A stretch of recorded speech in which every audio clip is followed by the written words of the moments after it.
केसी की इम्पोर्टेंस पढ़ने के बाद अब हमने देखनी है उसकी कुछ एग्जाम्पल क्वेश्चंस, क्योंकि उसके न्यूमेरिकल मैंने पहले भी बताया था कि पेपर पॉइंट ऑफ व्यू से इम्पोर्टेंट होता है। अब सबसे पहले यहाँ पे बोला हुआ है कि द वैल्यू ऑफ केसी, मतलब आपको एक न्यूमेरिकल दिया हुआ है यहाँ पे, इस न्यूमेरिकल को हमने सॉल्व करना है। तो ज़रा इसको स्टार्ट करते हैं।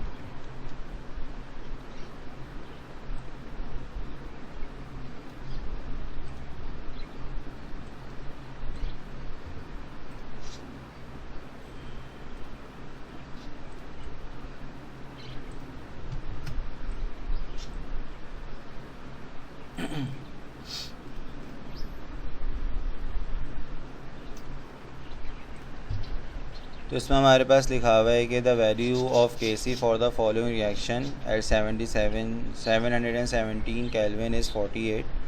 और आपको एक रिएक्शन दिया हुआ है जिसमें हाइड्रोजन और आयोडीन आपस में रिएक्ट करके हाइड्रोजन आयोडाइड बना रहे हैं। Can at a particular instant the concentration of H2 and I2 and HI are found to be 0.2। आपको तीनों की कंसनट्रेशंस दी हुई हैं।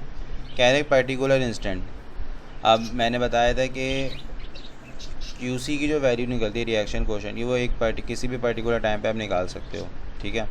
तो eight a particular constant instant का मतलब ये है कि अभी इक्विलिब्रियम की बात नहीं कर रही, इक्विलिब्रियम अचीव नहीं हुआ है, और उस वक्त जो इनकी कंसनट्रेशंस हैं वो आपको दी हुई हैं।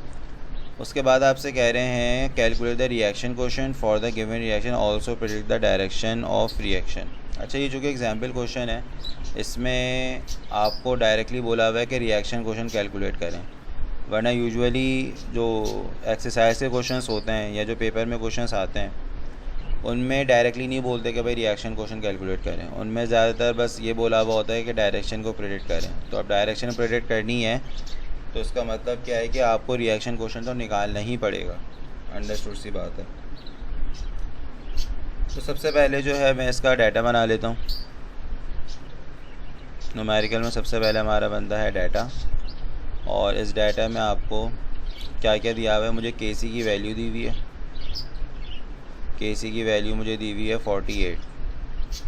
उसके बाद मुझे दी हुई है कंसनट्रेशंस, H2 की कंसनट्रेशन मुझे दी हुई है, और I2 की कंसनट्रेशन यानी आयोडीन की कंसनट्रेशन मुझे दी हुई है, और जो हमारा प्रोडक्ट बना है हाइड्रोजन आयोडाइड, इसकी भी हमें क्या दी हुई है, कंसनट्रेशन दी हुई है। कितनी कितनी दी हुई है, इनकी अमाउंट लिख लेते हैं।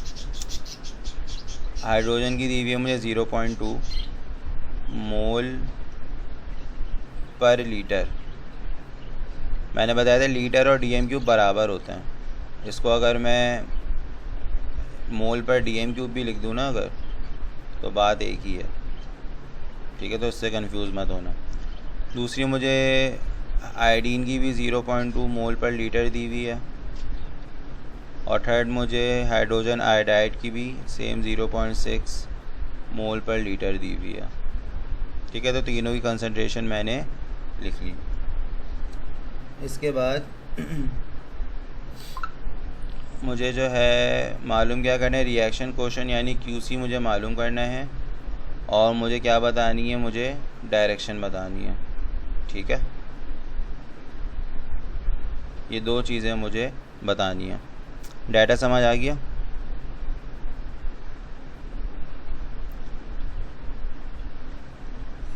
अब सॉल्यूशन में सबसे पहले तो मैं अपना रिएक्शन लिख लूँ तो ज़्यादा बेहतर है। रिएक्शन में दिया हुआ है कि H2 यानी हाइड्रोजन और आयोडीन को हमने आपस में रिएक्ट करवाया है, तो हमारा क्या बना है, हाइड्रोजन आयोडाइड बना है, ठीक हो गई बात। ये हमारा रिएक्शन है ये। अब अगर मुझे QC निकालना है तो सबसे पहले मुझे क्या लिखनी पड़ेगी, QC की एक्सप्रेशन लिखनी पड़ेगी। जैसे हम इक्विलिब्रियम कांस्टेंट की एक्सप्रेशन लिखते थे KC की, इसी तरीके से रिएक्शन क्वोशिएंट की भी आपको एक्सप्रेशन लिखनी पड़ती है। तो सबसे पहले मैं QC का एक्सप्रेशन बनाऊंगा यहाँ पे, और फार्मूला वही है, concentration of product divide by concentration of reactant, वही फार्मूला चल रहा है। एक बार दोबारा रिकॉल करवाने के लिए मैंने फार्मूला यहाँ पे लिख दिया।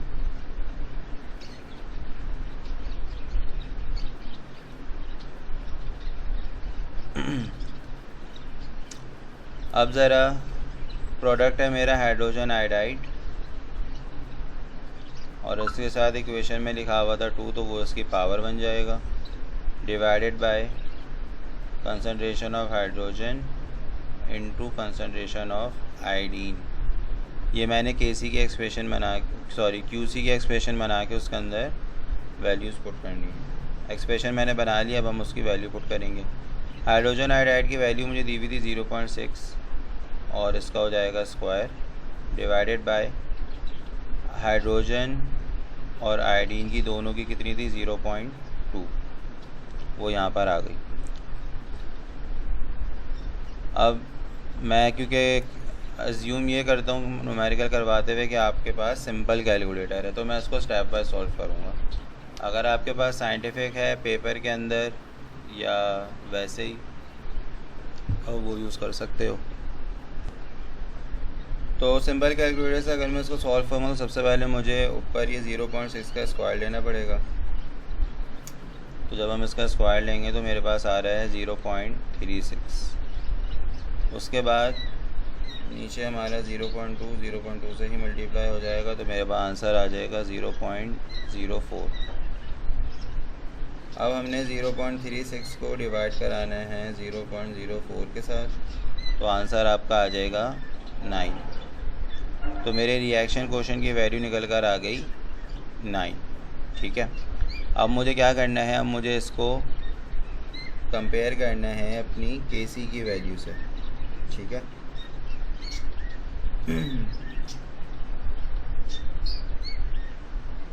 तो सबसे पहली बात तो ये है कि मैं दोनों वैल्यूज़ को लिख लेता हूँ। एक सेकंड में डाटा देख लूँ अपना। क्यूसी की वैल्यू सही है, एक चीज़ हमें क्यूसी की वैल्यू निकालनी थी वो आ गई। अब हमें डायरेक्शन बतानी है, तो डायरेक्शन बताने के लिए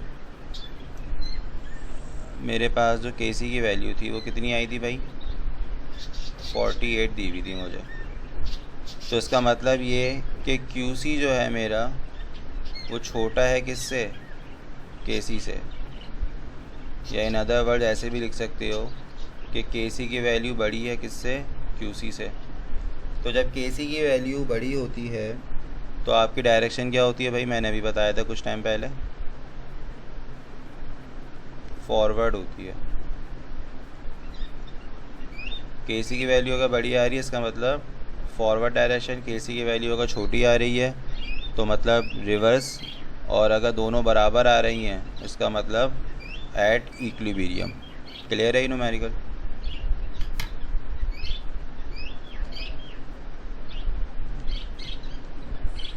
चलो मैं एक बार रिकॉल करवा देता हूँ। मुझे जो है क्वेश्चन में बोला हुआ है, मुझे एक रिएक्शन दिया हुआ है और उस रिएक्शन के अंदर मुझे केसी की वैल्यू दी हुई है 48 है, और मुझे रिएक्टेंट्स की और प्रोडक्ट्स की कंसंट्रेशंस भी गिवन है। ठीक है, अब मुझे क्या बोला हुआ है, मालूम क्या करना है, कैलकुलेट द रिएक्शन क्वोशिएंट यानी क्यूसी बताना है और मुझे डायरेक्शन बतानी है। अब देखो जब भी आपको डायरेक्शन बतानी है ना, तो डायरेक्शन निकालने के लिए सबसे पहली बात है आपको क्यूसी निकालना ही पड़ेगा, उसके बगैर डायरेक्शन नहीं निकलेगी। सही है, तो मैं सबसे पहले हमने क्या करा, क्यूसी निकाला। क्यूसी निकालने के बाद जो गिवन आपको केसी की वैल्यू है उससे आपने दोनों को कंपेयर करना है। ठीक है, जैसे केसी की वैल्यू मुझे 48 क्वेश्चन में दी हुई थी, क्यूसी मेरा आया है 9, तो इसका मतलब क्या कि केसी की वैल्यू ज़्यादा है किससे, क्यूसी से। केसी 48 है, क्यूसी 9 है। तो जब केसी की वैल्यू बड़ी होती है क्यूसी से तो आपकी डायरेक्शन होती है फॉरवर्ड, और अगर केसी की वैल्यू छोटी है तो रिवर्स डायरेक्शन, और अगर दोनों बराबर हैं तो एट इक्विलिब्रियम। आया समझ में?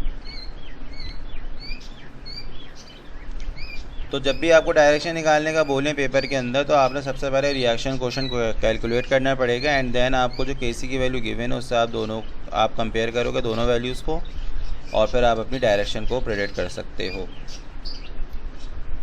तो ये इंपॉर्टेंस ऑफ इक्विलिब्रियम कांस्टेंट और उससे रिलेटेड एक छोटा सा न्यूमेरिकल था जो हमने करके देख लिया है। बाकी यही चीज़ें मैच द कॉलम के फॉर्म में भी आपको दी हुई हैं। अब यहाँ पे एक छोटा सा पैराग्राफ लिखा हुआ है, इसको पढ़ लेते हैं एंड देन हमारा चैप्टर ख़त्म हो चुका है।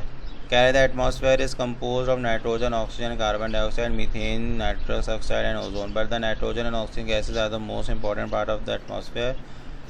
They are 99% of the atmosphere and used to manufacture chemicals such as nitrogen is used for preparation of ammonia, and ammonia is used to prepare nitrogenous fertilizer. Oxygen used for preparation of sulfur dioxide and sulfur dioxide used to prepare sulfuric acid.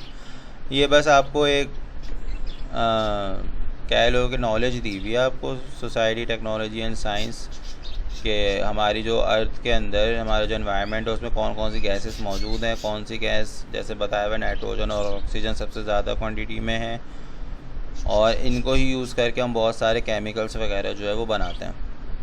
तो बस ये एक छोटा सा paragraph था, आपको थोड़ी सी बयान दी है मैं यहाँ पे। तो ये हमारा चैप्टर जो हमारा फर्स्ट चैप्टर था केमिकल इक्विलिब्रियम का, ये हमारा वाइंड अप हो गया है।